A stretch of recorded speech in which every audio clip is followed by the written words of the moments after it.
तर अजित पवार यांची महाराष्ट्र ऑलिम्पिक असोसिएशनच्या अध्यक्षपदी सलग चौथ्यांदा निवड झाली आहे। उपमुख्यमंत्री आणि राष्ट्रवादी काँग्रेसचे अध्यक्ष अजित पवार यांची महाराष्ट्र ऑलिम्पिक असोसिएशनचे अध्यक्ष म्हणून एकमतानं निवड करण्यात आली। 31 सदस्य संघटनांपैकी 22 पेक्षा जास्त संघटनांनी त्यांना पाठिंबा दिलाय। त्यांच्या पॅनलमधील आदिल सुमारीवाला, प्रदीप गंधे आणि प्रशांत देशपांडे हे तिघे उपाध्यक्षपदासाठी निवडणूक न होता निवडले गेले।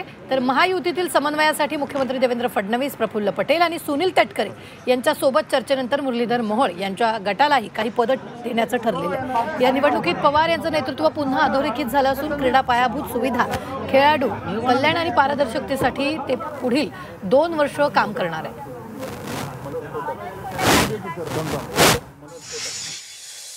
आणि आज मी माझ्या अध्यक्षांनी निवड झाल्यानंतर मी सिनियर उपाध्यक्षाची एक पोस्ट असते, 4 उपाध्यक्षांच्या असतात, जॉईंट सेक्रेटरी, अशा वेगवेगळ्या अनेक प्रकारच्या पोस्ट असतात।